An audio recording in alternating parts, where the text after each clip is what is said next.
আসসালামু আলাইকুম, সবাইকে শুভেচ্ছা জানাচ্ছি। মাসুম মাহবুব দেখছেন ওপেন দ্য ইউটিউব চ্যানেল এবং মাসুম মাহবুব ফেসবুক পেজ।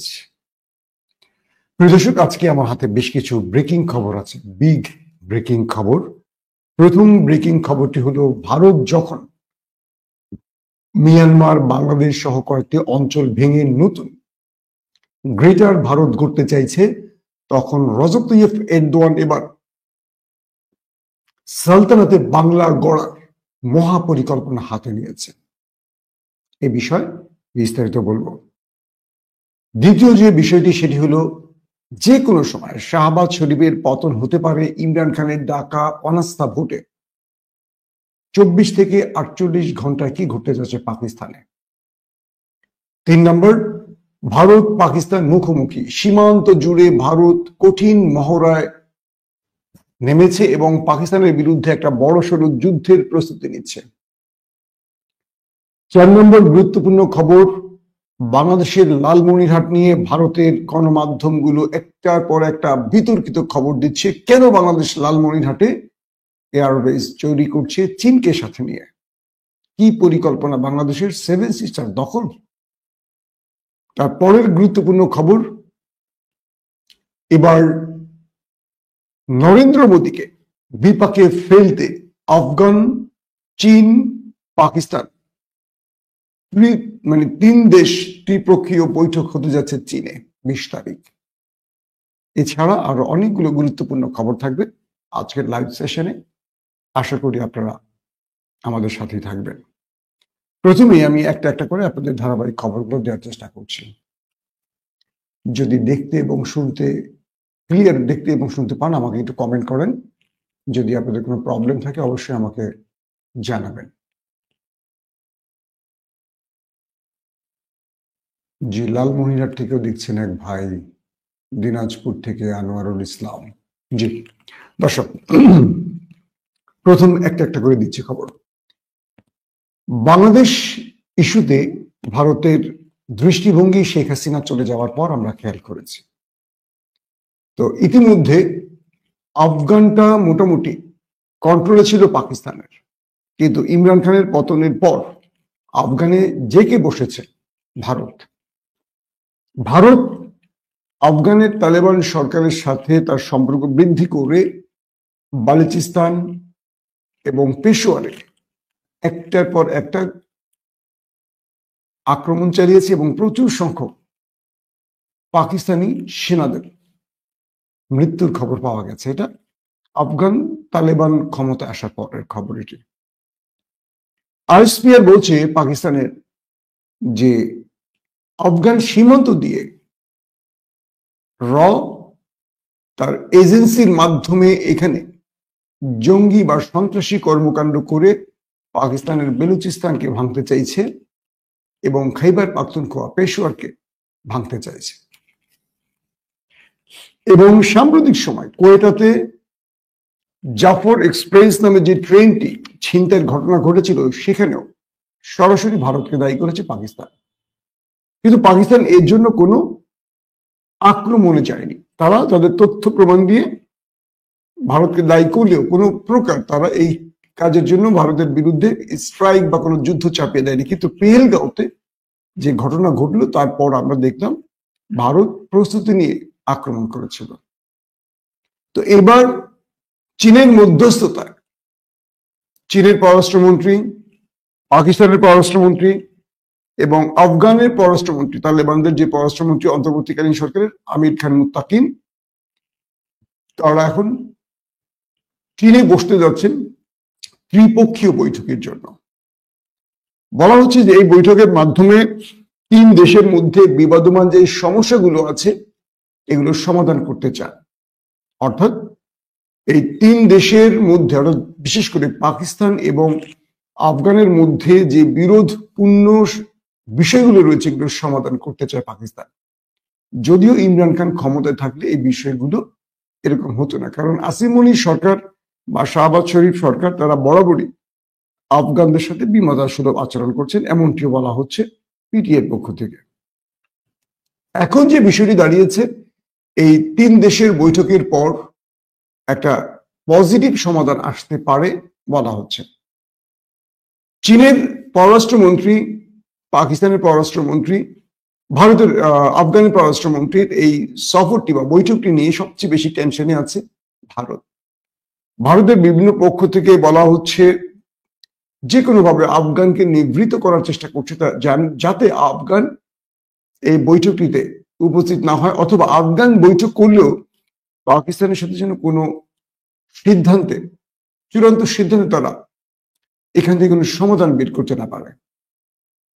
এবং সাম্প্রতিক সময় যখন ভারত পাকিস্তানের কাছে অপারেশন সিঁদুর এবং কি বলে পাকিস্তান পাল্টা যে তাদের আক্রমণ করছে, সেই দুই আক্রমণের পর হিসেব বলছে ভারত অনেক বেশি মাসুল দিয়েছে।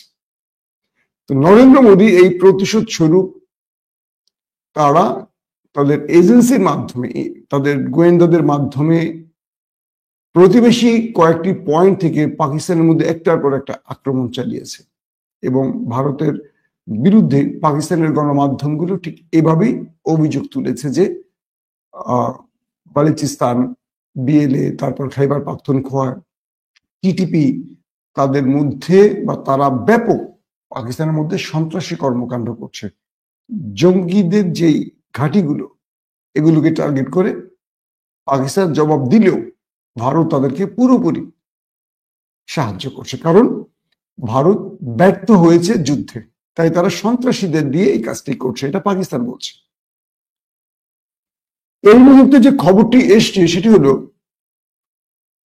পাকিস্তানের গিলগিট বালুচিস্তান বা খাইবার পাখতুনখোয়া বা যে বা আফগান সীমান্ত, এই সীমান্তগুলো উত্তপ্ত হয়ে উঠছে। এবং এখানে পাকিস্তানের শত্রু দেশটি তারা তাদের এজেন্সি ব্যবহার করে নানান রকম অস্ত্র, রসদ, বিস্ফোরক দিয়ে পাকিস্তানের মধ্যে বা পাকিস্তানের সেনাবাহিনীকে টার্গেট করতে চায়। আইএসপিআর এর প্রধান বলছেন যে আমাদের সাথে যুদ্ধে ওরা ব্যর্থ হয়ে ওরা গোপনে চোরাগোপ্তা সন্ত্রাসী কর্মকাণ্ডের মাধ্যমে প্রতিশোধ নিতে চায়। যদি এটা অব্যাহত থাকে তাহলে অপারেশন বুনিয়ানুল মারসুস আবার শুরু হবে।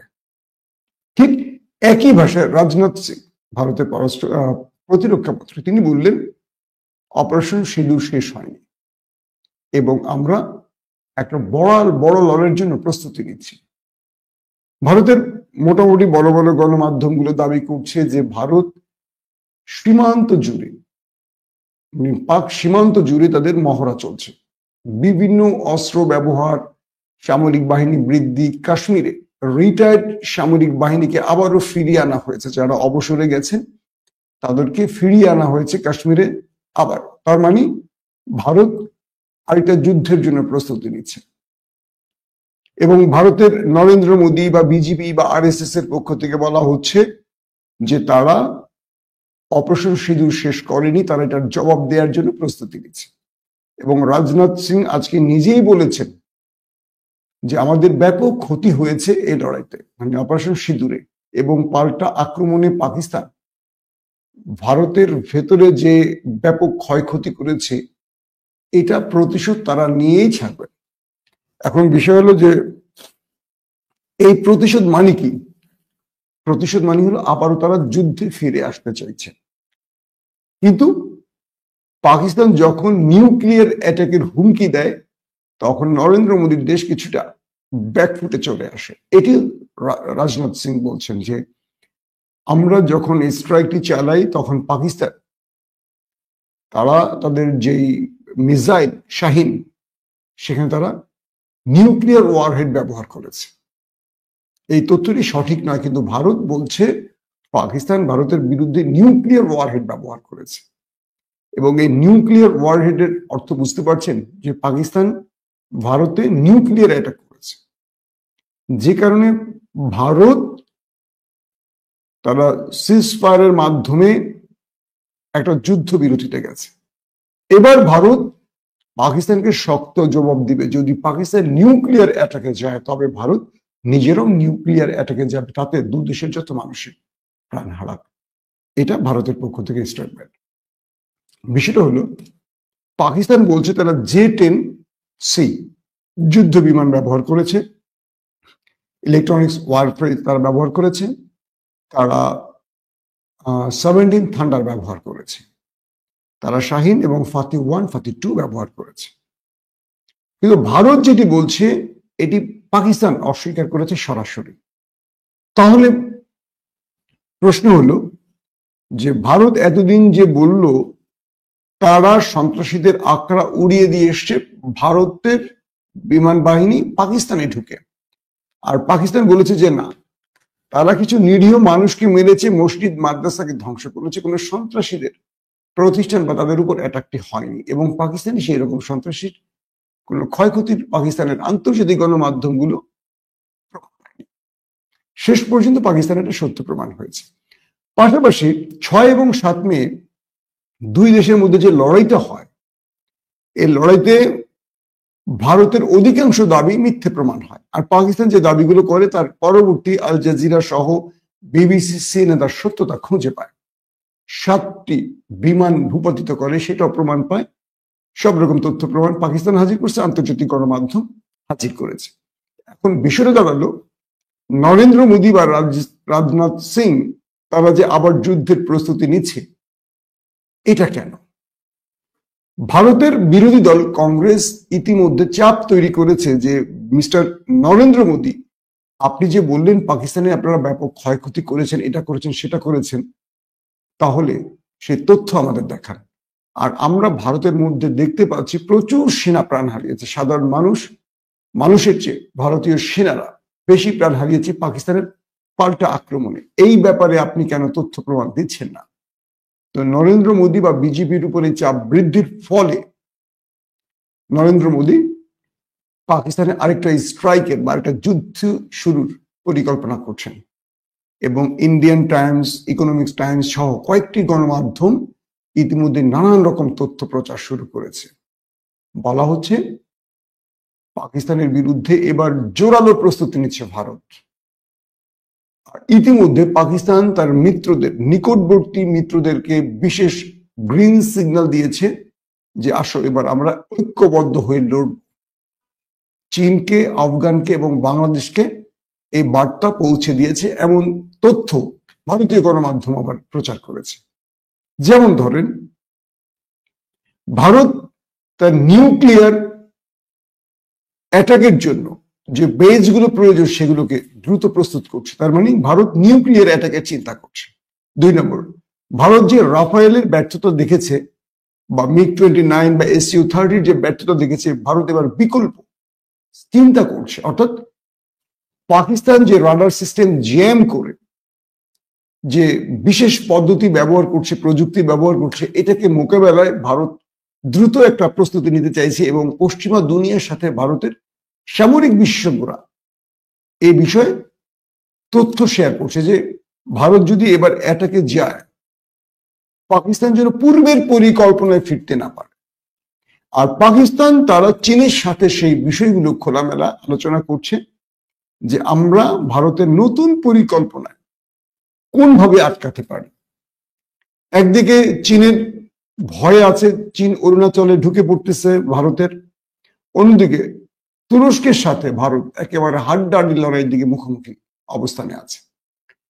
তুরস্কের যেহেতু মাস্টারমাইন্ড মিস্টার এরদোয়ান বসে আছেন, তিনি নরেন্দ্র মোদীকে একজন চাওয়ালা হিসেবে খুব নর্মাল কিছু গুগলিতে আটকাবার চেষ্টা করছেন। কি রকম? ভারতীয়রা আজারবাইজান এবং তুরস্কে যাবে না, নিষিদ্ধ করে দিয়েছে ভারত, কোনো পণ্যও কিনবে না।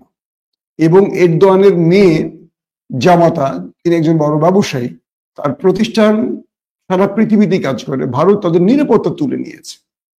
তো এরকম অনেকগুলো পরিস্থিতির আলোকে এরদোয়ান খুব কৌশলে তারা একটি গ্রেটার বাংলাদেশ গড়ার পরিকল্পনা নিয়েছেন, যার নাম দিয়েছেন সালতানাতি বাংলা। যখন ভারত আরাকান, মিয়ানমারের কিছু অঞ্চল, বাংলাদেশের কিছু অঞ্চল দখল করে গ্রেটার ভারত পরিকল্পনা করছে নরেন্দ্র মোদী বা বিজেপি বা RSS, তখন তাদেরকে এন্টি গেমে ফেলছেন মিস্টার রজব তৈয়ব এরদোয়ান।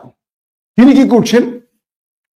তিনি এই তথ্যগুলো কিন্তু ইন্ডিয়ান টাইমস এবং ইকোনমিক্স টাইমে আসছে, এগুলো আমার নিজের তথ্য না, ইতিমধ্যে হয়তো বা বাংলাদেশের অনেক গণমাধ্যমে আপনারা পেয়ে গেছেন অথবা পাবেন, আজকে না পেলে কালকেও পাবেন। ভারতের এই গণমাধ্যমগুলো দাবি করছে রজব তাইয়্যিপ এরদোয়ান তিনি বাংলাদেশ থেকে ইসলামিস্ট একটা গ্রুপকে আঙ্কারায় নিয়ে গেছে এবং বাংলাদেশের বিশ্ববিদ্যালয় বা তরুণদের মধ্যে, উঠতি বয়সের শিক্ষিত তরুণদের মধ্যে একটি মেসেজ পৌঁছে দিচ্ছে, সেটি হলো সালতানাতি বাংলা। অর্থাৎ 1352 থেকে 1538 পর্যন্ত পৃথিবীতে মুসলিম সাম্রাজ্যের যে উত্থানগুলো ঘটেছে সেই রূপে এরদোয়ান ফিরতে চাইছেন। আর সেই বাংলার হিস্ট্রিতে, বাংলা মোগল আমল বলেন বা আমরা যে ইতিহাসে পড়েছি 1352 থেকে 1538 পর্যন্ত এই বাংলা মুসলিম শাসন ছিল, মানে আমাদের এই উপমহাদেশে। এটাকে ফিরিয়ে আনতে চাইছেন রজব তাইয়্যিপ এরদোয়ান। তিনি আরাকানের একটি অঞ্চল নিতে চাইছেন। তিনি ভারতের উত্তর পূর্বাঞ্চল, যেটাকে বলি বিহার, উড়িষ্যার, ঝাড়খণ্ড, এই অঞ্চলগুলোতে বাংলাদেশের সাথে সম্পৃক্ত করে গ্রেটার বাংলাদেশ করতে চাইছে। খুব মন দিয়ে শুনবেন এই তথ্যগুলো। ভারতের গণমাধ্যম বলছে ভারতের উত্তর পূর্বাঞ্চলকে দখলে নিয়ে এরদোয়ান গ্রেটার বাংলাদেশ করবেন। সেখানে যোগ দিবে বিহার, উড়িষ্যার, ঝাড়খণ্ড সহ আরো অনেক অঞ্চল। পাশাপাশি আরাকান, মিয়ানমারের আরাকান সহ আরো বেশ কিছু অঞ্চল, আর বাংলাদেশ তো আছে। এখানে সহযোগিতা করবে কে? আফগান, পাকিস্তান, আমাদের নিকট মুসলিম রাষ্ট্রগুলো।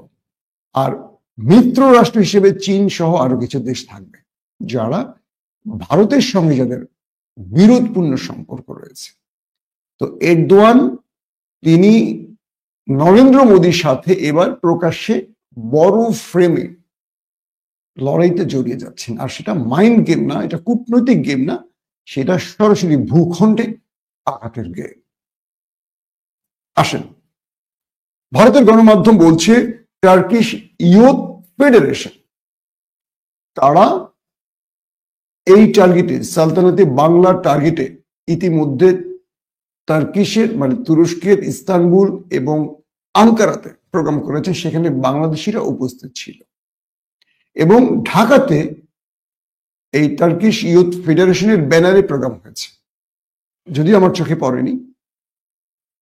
তো এখন তারা চাইছে ভারতের 7 সিস্টারকে যে কোনো ভাবে কবজায় নিয়ে এই অঞ্চল নিয়ে গ্রেটার বাংলাদেশ করবে এবং সেটা সালতানাতে বাংলা হবে। ইসলামিস্ট বা ইসলামিক আদলে মুসলিম সাম্রাজ্য, আমরা এটাকে বলতে পারি মুসলিম সাম্রাজ্য, যেমন অটোমান এম্পায়ার, আমরা যেটা বলি সেলজুক, আব্বাসীয়, এরকম যে আমাদের এম্পায়ার গুলো ছিল বা আমাদের যেই সাম্রাজ্যগুলো ছিল, ঠিক সেই টাইপের একটা সাম্রাজ্য গড়ার প্রত্যয় এরদোয়ান কাজ করছেন। ঠিক এই বিষয়টি এখন নরেন্দ্র মোদীর মাথা ব্যথার কারণ হয়ে গেছে। ভারতের গণমাধ্যম বলছে, পুরো কথাগুলি ভারতের গণমাধ্যম।